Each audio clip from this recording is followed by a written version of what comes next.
मैं कलकत्ता पूजा में घूमने मौसा मौसी के घर गई थी। मैं ब्लैक कलर की साड़ी मैचिंग ब्लाउज बड़े गले की पहनी थी। मेले में मैं, मेरी ननद, नंदोई और पति थे।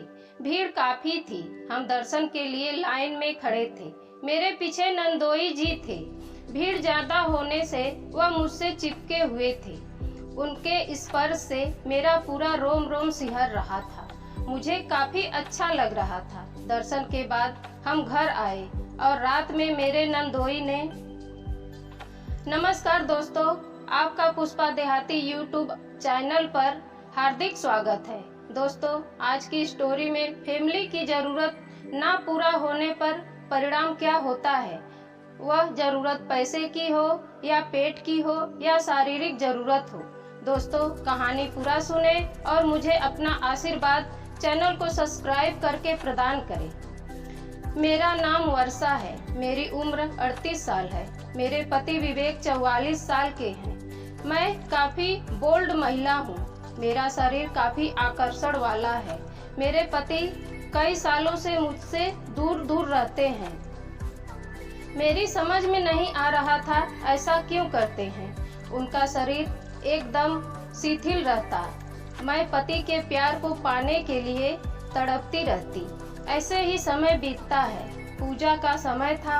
हम लोग कलकत्ता मौसा मौसी के पास घूमने के लिए जाते हैं। मौसा मौसी को सिर्फ एक लड़की थी। उसका नाम फलक था। उसकी उम्र 27 साल थी। उसकी शादी राजन से हुई थी। वह दोनों मौसा के साथ ही रहते थे। सुबह में हम लोगों ने घूमने का प्लान बनाया और मैं, मेरी ननद फलक, नंदोई, राजन और मेरे पति घूमने निकल गए। हमें घूमते घूमते शाम हो गई। शाम को हम दर्शन के लिए लाइन में खड़े थे। मेरे पीछे मेरे नंदोई जी खड़े थे। भीड़ ज्यादा होने से हम एक दूसरे से चिपके हुए थे। राजन का स्पर्श मेरा रोम रोम सिहरा रहा था। मैं किसी तरह अपने आप पर काबू किए हुई थी। मेरा जी कर रहा था घूमकर उनके गले से लग जाऊं। दर्शन करने के बाद हम घर आए। खाना खाने के बाद मेरी ननद ने कहा, भाभी आप मेरे साथ सोइए। मैंने कहा, तुम्हारे कमरे में राजन जी भी सोए होंगे, हम लोग कैसे सोएंगे। वह बोली, राजन और मेरा बेटा बेड पर सो जाएंगे, मैं और आप नीचे सो जाएंगे। मैं और फलक लेटे हुए अपने अपने पति के बारे में बातें कर रहे थे। फलक बोली, भाभी भैया तो खूब प्यार करते होंगे। यह सुनकर मेरे आंखों में आंसू आ गए। मैंने फलक को सारी बात बताई। फलक सहानुभूति से मेरे शरीर को सहला रही थी। मुझे अच्छा लग रहा था। मैं फलक से चिपक गई। फलक समझ गई मेरी जरूरत। वह बोली, भाभी एक बात बोलूं। मैंने कहा, बोलो। वह बोली, कमरे में अंधेरा है, आप राजन के पास बेड पर जाओ।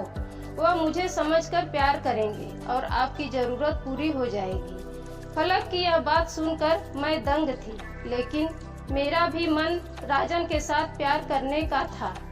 मैंने वैसा ही किया और राजन ने मुझे खूब प्यार किया। मैं अपने आप को बहुत ही हल्की महसूस कर रही थी।